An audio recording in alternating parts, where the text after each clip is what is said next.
عارف إن في يوم في الأسبوع ربنا عظمه عن باقي الأيام؟ يوم واحد فيه من الفضل والرحمة والمغفرة ما لا تتخيله. أيوة، هو يوم الجمعة. وقبل ما نبدأ عايزين نصلي على النبي عليه الصلاة والسلام.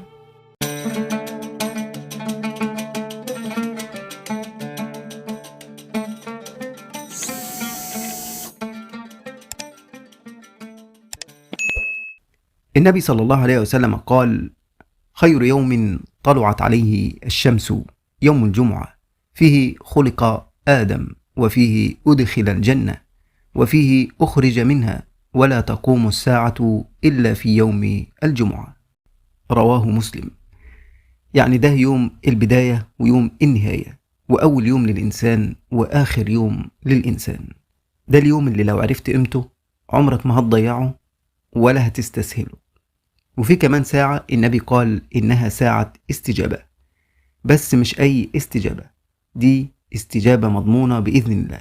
قال النبي صلى الله عليه وسلم: فيه ساعة لا يوفقها عبد مسلم وهو قائم يصلي يسأل الله شيئا إلا أعطاه إياه.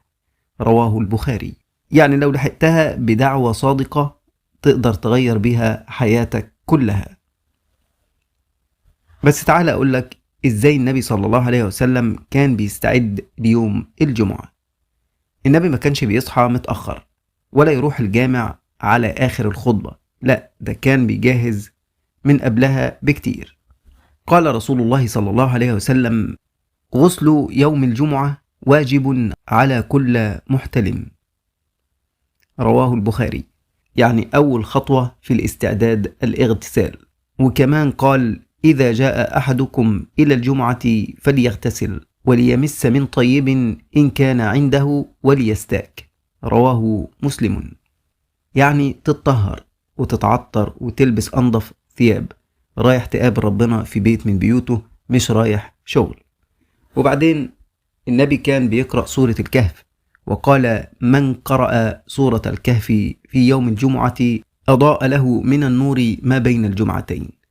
يعني تعود نفسك إنك دايما تقرأ سورة الكهف في يوم الجمعة.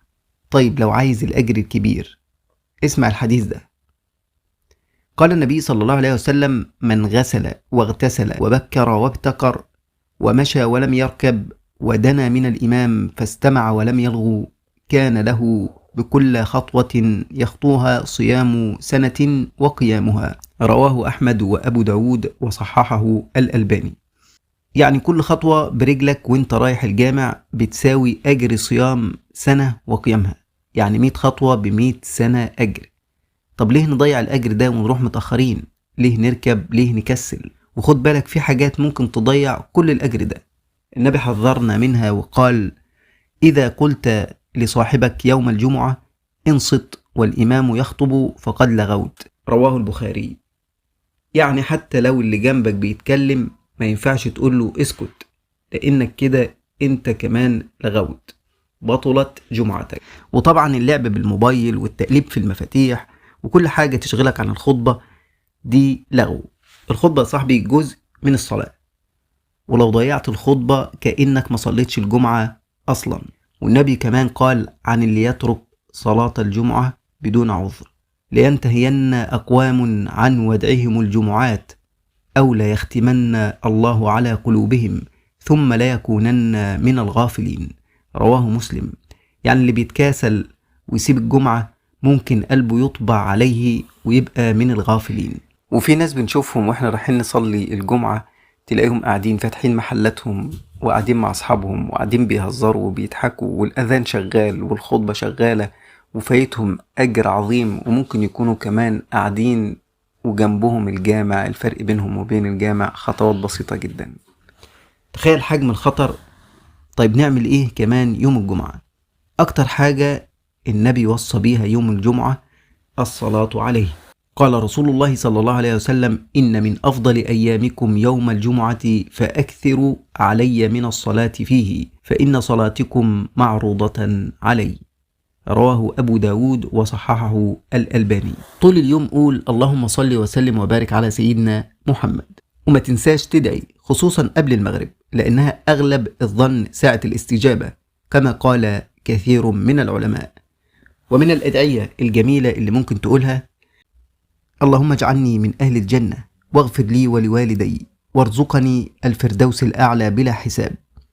اللهم اصلح لي ديني الذي هو عصمة أمري، وأصلح لي دنياي التي فيها معاشي، وأصلح لي آخرتي التي فيها معادي. اللهم اجعل القرآن العظيم ربيع قلبي، ونور صدري، وجلاء حزني، وذهاب همي. خد بالك، يوم الجمعة مش مجرد يوم راحة أو فسحة، دي هدية من ربنا. اليوم اللي بيتبدل فيه الذنوب بالحسنات، واليوم اللي فيه باب السماء مفتوح قدامك تدعي بكل اللي نفسك فيه. لو بتحب النبي وبتدور على رضا ربنا وبتتمنى الجنة، ابدأ بيوم الجمعة واهتم بيه زي ما النبي صلى الله عليه وسلم كان بيهتم. اللي يهتم بيوم الجمعة ربنا بيهتم بيه طول الأسبوع. ولو شايف إن الكلام ده ممكن يغير حد، شاركه، يمكن تكون سبب في توبته، وربنا سبحانه وتعالى يجمعكم في الجنة. لو وصلت معايا لنهاية الفيديو ما تنساش تكتب في التعليق أي شيء تؤجر عليه، وشارك الفيديو مع أصحابك، فالدال على الخير كفاعله.